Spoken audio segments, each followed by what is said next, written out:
नमस्कार दोस्तों, मेरे YouTube चैनल पर आपका एक बार फिर से हार्दिक स्वागत है। चलिए दोस्तों, आज के इस वीडियो में हम महादेवी वर्मा द्वारा रचित रेखा चित्र गोरा का अध्ययन करते हैं, जो कि कक्षा 12 अनिवार्य हिंदी की पुस्तक पीयूष प्रवाह में तीसरा चैप्टर है। पहले हम महादेवी वर्मा का लेखक परिचय देख लेते हैं। इससे पहले मैं आपको कुछ कहना चाहता हूँ। अगर आपको मेरा वीडियो पसंद आता है तो कृपया मेरे चैनल को आप सब्सक्राइब करें, लाइक करना ना भूलें और अपने दोस्तों में शेयर भी करें, ताकि ज़्यादा से ज़्यादा इसका स्टूडेंट्स को फ़ायदा मिल सके। और अगर किसी बात को लेकर आपको कोई दिक्कत होती है, कोई प्रश्न मन में होता है, कोई शंका आती है, तो आप कमेंट कर सकते हैं। आपको संतुष्टिजनक जवाब दिया जाएगा। तो चलिए लेसन शुरू करते हैं। सबसे पहले हम महादेवी वर्मा का लेखक परिचय देखते हैं। महादेवी वर्मा 1907 ईस्वी में इनका जन्म हुआ था और 1987 ईस्वी में इनकी डेथ हुई थी। हिंदी के छायावादी काव्य आंदोलन के 4 प्रमुख स्तंभों में से हैं कौन? महादेवी वर्मा। छायावादी काव्य के 4 स्तंभ माने गए हैं प्रसाद, पंत, निराला और महादेवी वर्मा। ये प्रसाद का पूरा नाम है जयशंकर प्रसाद, पंत है सुमित्रानंदन पंत, निराला सूर्यकांत त्रिपाठी निराला और एक महिला है महादेवी वर्मा।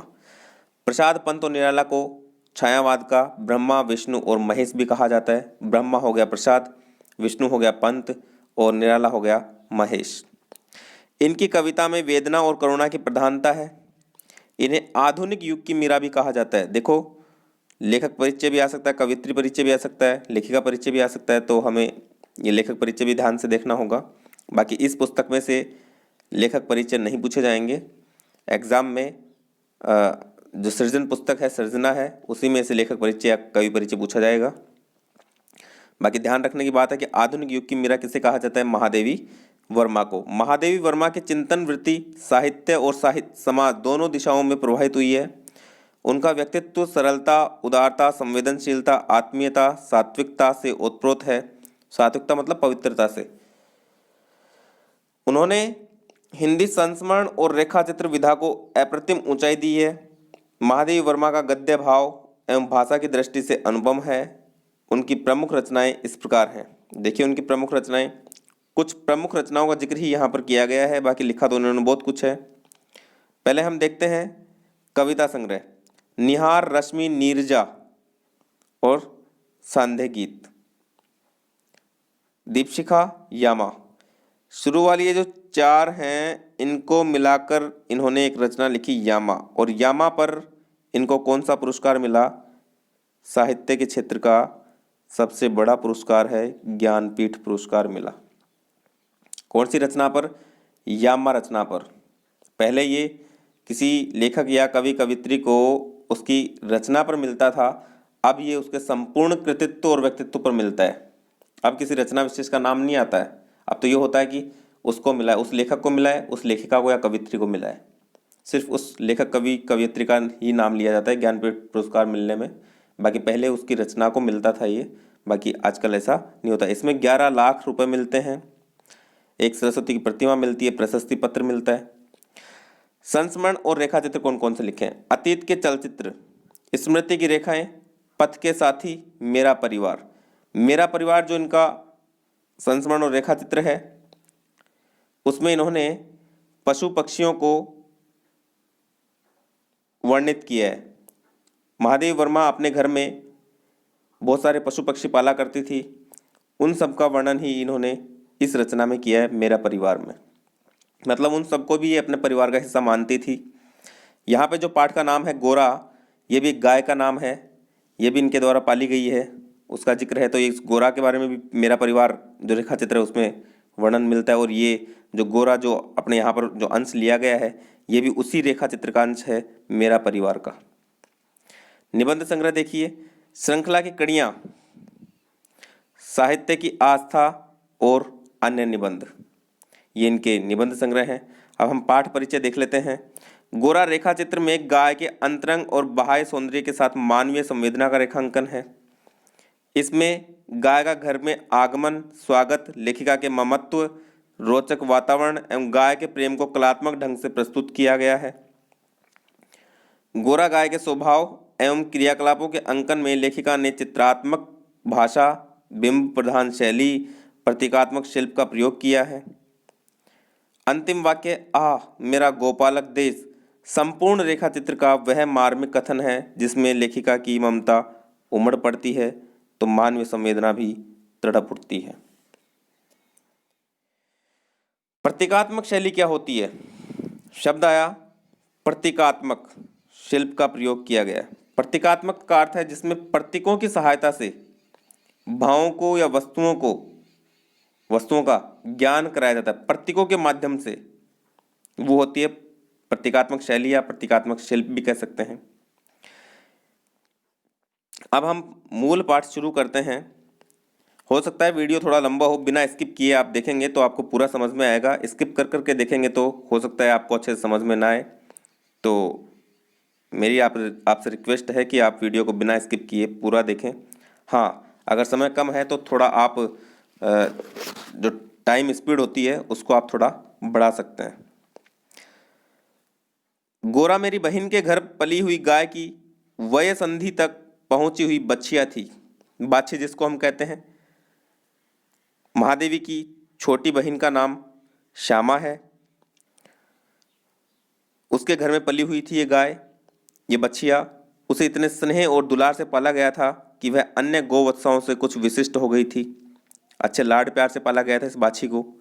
बहन ने एक दिन कहा, तुम इतने पशु पक्षी पाला करती हो, एक गाय क्यों नहीं पाल लेती जिसका कुछ उपयोग हो। वास्तव में मेरी छोटी बहन श्यामा, ये श्यामा किसकी बहन है? महादेवी वर्मा की। वास्तव में मेरी छोटी बहन श्यामा अपनी लौकिक बुद्धि में मुझसे बहुत बड़ी है और बचपन से उसकी कर्मनिष्ठा तथा व्यवहार कुशलता की बहुत प्रशंसा होती रही है, विशेषतः मेरी तुलना में। मतलब मेरे से ज़्यादा समझदार थी ये। किसमें? लौकिक बुद्धि में।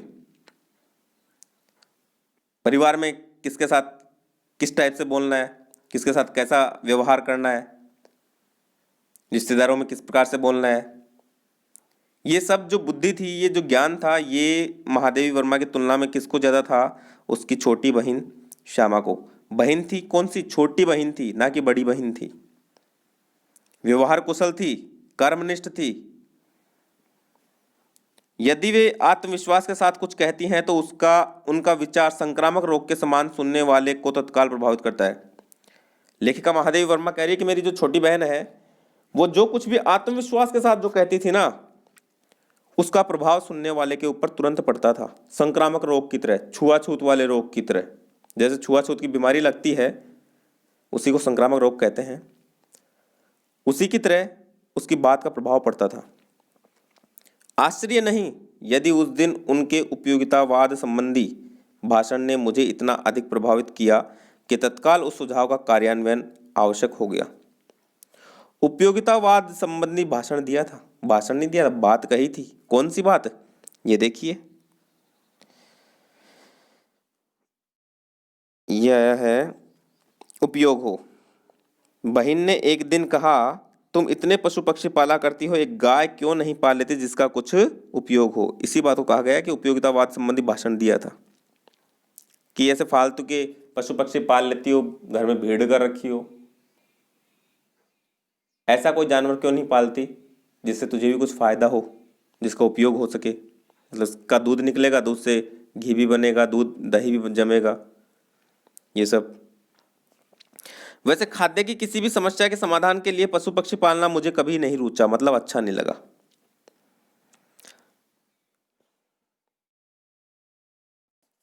बकरी, कुक्कुट, मछली आदि पालने का जो मूल उद्देश्य का ध्यान आते ही मेरा मन विद्रोह करने लगता है कि किसी भी जानवर को अपने फायदे के लिए मत पालो। ऐसा महादेवी वर्मा सोचती है, जबकि छोटी बहन सोचती है कि अपने फायदे के लिए जानवरों को पालना चाहिए, पशु पक्षियों को पालना चाहिए।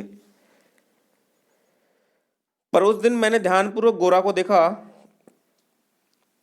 पुष्ट लचीले पैर, भरे पुट्ठे, चिकनी भरी हुई पीठ, लंबी सुडौल गर्दन, निकलते हुए छोटे छोटे सींग, भीतर की लालिमा की झलक देते हुए कमल की दो अधखुली पंखुड़ियों जैसे कान, लंबी और अंतिम छोर पर काले सघन चामर का स्मरण दिलाने वाली पूंछ। सब कुछ सांचे में ढला हुआ सा था। गाय को मानो इटालियन मार्बल से तराश कर उस पर ओप दी गई हो। ये गाय का शाब्दिक चित्र प्रस्तुत किया गया है यहाँ पर। किस प्रकार की दिखती थी गाय? लचीले पैर थे, भरे पुट्ठे थे, पिछला हिस्सा मजबूत था, चिकनी भरी हुई पीठ चिकनी थी उसकी, गर्दन उसकी लंबी और सुडौल थी, छोटे छोटे सींग थे, भीतर की लालिमा की झलक देते हुए कमल की सी दो अधखुली पंखुड़ियों जैसे कान थे उसके, और जो पूंछ थी उसको काले सघन चामर जैसी बताया गया। चामर कहते हैं जो पशुओं के मुलायम पूंछ के बालों से, एक वो जो आप देखते थे पहले राजा महाराजाओं के जो हवा करने का आता था एक, या आगे जो उसके पास में खड़े रहने वाले व्यक्ति उसके हवा करते रहते थे, पूंछ के बालों का सा जो गुच्छा होता है ना उसको ही बोलते हैं चामर। ओप का मतलब होता है चमक। स्वस्थ पशु के रोमों की सफेदी में एक विशेष चमक होती है। रोम होते हैं जो छोटे छोटे बाल होते हैं शरीर के ऊपर, उनको रोम कहते हैं। गोरा की उज्ज्वलता देखकर ऐसा लगा मानो उसके रोमों पर अबरक का चूर्ण मल दिया गया हो, जिसके कारण जिधर आलोक पड़ता था उधर विशेष चमक उत्पन्न हो जाती थी। गोरा को देखते ही मेरी पालने के संबंध में दुविधा निश्चय में बदल गई। मतलब निश्चय कर लिया कि हाँ मैं गोरा को पालूंगी। गाय जब मेरे बंगले पर पहुंची तब मेरे परिचितों और परिचारक होते हैं नौकर चाकर, जो सेवक होते हैं ना, उनको कहा गया। मैं श्रद्धा का जवार सा उमड़ पड़ा। उसे लाल सफ़ेद गुलाबों की माला पहनाई गई, केसर रोली का बड़ा सा टीका लगाया गया, घी का चौमुखा दिया जलाकर आरती उतारी गई और उसे दही पेड़ा खिलाया गया। ये गाय के स्वागत का शब्द चित्र प्रस्तुत किया है कि गाय जब घर में आई, मैं लेकर आई मेरी बहन के घर से, तो उसका किस प्रकार से स्वागत किया गया, इसका शब्द चित्र यहाँ पर लेखिका ने वर्णित किया है। उसका नामकरण हुआ गोरांगिनी। अब उसका नामकरण किया गया गोरांगिनी या गोरा, शॉर्ट में गोरा। पता नहीं इस पूजा अर्चना का उस पर क्या प्रभाव पड़ा, परंतु वह बहुत प्रसन्न जान पड़ी। उसकी बड़ी चमकीली और काली आंखों में जब आरती के दिए की लौ प्रतिफलित होकर झिलमिलाने लगी, तब कई दियों का भ्रम होने लगा। जान पड़ा जैसे रात में काली दिखने वाली लहर पर किसी ने कई दिए प्रवाहित कर दिए हों। जब उसका स्वागत किया गया तो इस प्रकार का वातावरण सा दिखाई देने लगा। गोरा वास्तव में बहुत प्रिय दर्शन थी, अच्छी लगने वाली थी। विशेषतः उसकी काली बिल्लोरी आंखों का तरल सौंदर्य तो दृष्टि को बांधकर स्थिर कर देता था। बिल्लोर बोलते हैं शीशे जैसा सफेद एक पारदर्शक पत्थर आता है, उसको बोलते हैं। तो उस जैसी आंखें थी किसकी? गोरा की। चौड़े उज्जवल माथे और लंबे तथा सांचे में ढले हुए से मुख पर आंखें बर्फ में नीचे जल के कुंडों के समान लगती थी। उनमें एक अनोखा विश्वास का भाव रहता था। गाय के नेत्रों में हिरण के नेत्रों जैसा चकित विस्मय न होकर एक आत्मविश्वास ही रहता है। उस पशु को मनुष्य से यातना ही नहीं, निर्मम मृत्यु तक प्राप्त होती है, परंतु उसकी आंखों के विश्वास का स्थान न विस्मय ले पाता है न आतंक। देखो यहाँ पे दो पशुओं के भाव का जिक्र किया गया है, एक तो गाय और एक है हिरण। हिरण की आंखों में विस्मय का भाव बताया गया है, जबकि गाय की आंखों में आत्मीय विश्वास का भाव बताया गया। हिरण की नज़रों को जब हम देखेंगे उसकी आंखों की तरफ, तो उसमें एक आश्चर्य या डर का सा माहौल रहता है, भाव छिपा रहता है, जबकि गाय की आंखों में विश्वास का भाव भरा रहता है।